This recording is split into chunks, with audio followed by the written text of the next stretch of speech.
ولی ای چه قشنگ و زیبا میشد اگه همه بدونیم مرگ برای هممونه. نه فقط بدونیم بله میدونیم، اوکی میدونم قراره یه روز هممون بمیریم. نه، مرگو خیلی نزدیک به خودت نگه دار، بهترین دوستت بکن، دیدتو به مرگ عوض کن. چرا ترسناکه؟ مگه روزی که به دنیا آمدی متوجه بودی به دنیا آمدی؟ اونم ترسناک مگه نیست؟ از یه جای گرم داخل آب به دنیا آمدی، توی خشکی و بعد نفس بکشی. نترسیدی؟ معلومه ترسی، گریه هم کردی. با اولین نفست باید گریه میکردی که نشون بدی حتی زنده ای. پس تا روز مرگت هم ترسناک نیست. نترس از مرگ، از زندگی نکردن بترس. ولی بخاطر اینکه اگه زندگی نکنی 90 سالت بشه، 80 سالت بشه، اصلا بگیم همه به 80 سال اگه شانس بیاریم برس، بگیم به 85 سال خیلی بر شانس بیاریم، بگو رسیدی. با کسانی که همکاران من توی خانه‌هایی که خانه سالمندان بوده یا تو بیمارستانایی که بخشایی که برای خدافظی از عزیزانه، چون مثلا به مرحله آخر سرطان میرسن، هممون وقتی تو این دوره‌ها با هم میشیم من همیشه یه سوال میپرسم، چی بهتون میگن؟ چون این بخش برای من زیاد اونجوری جالب نیست، اینا که کار میکنن جالبه حرفاشون. همشون میگن اندازه کافی زندگی نکردم.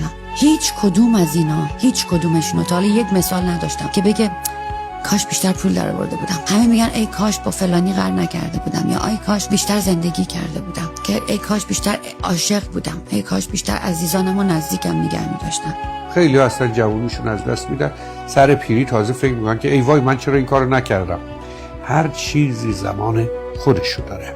فرصت جوانی فرصت عیش و عشق ورزی است.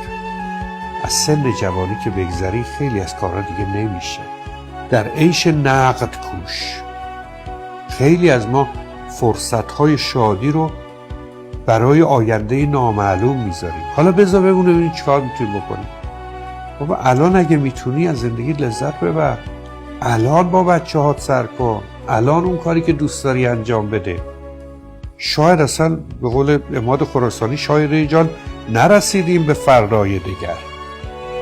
از کجا معلوم فردایی هست؟ الان تو از کجا معلوم چه امنیتی داری برای اینکه این لحظه ادامه پیدا کنی؟ الان فرصت دیدار داری، الان فرصت مهرورزی داری، الان فرصت شادی داری. خب همین الان انجامش بده. از کجا معلوم یک ساعت دیگه این فرصت باشه؟ از کجا معلوم که بعداً مجبور نشی یک عمر حسرت فرصت‌هایی رو بخوری که دیگه نداری؟ پس در عیش نقد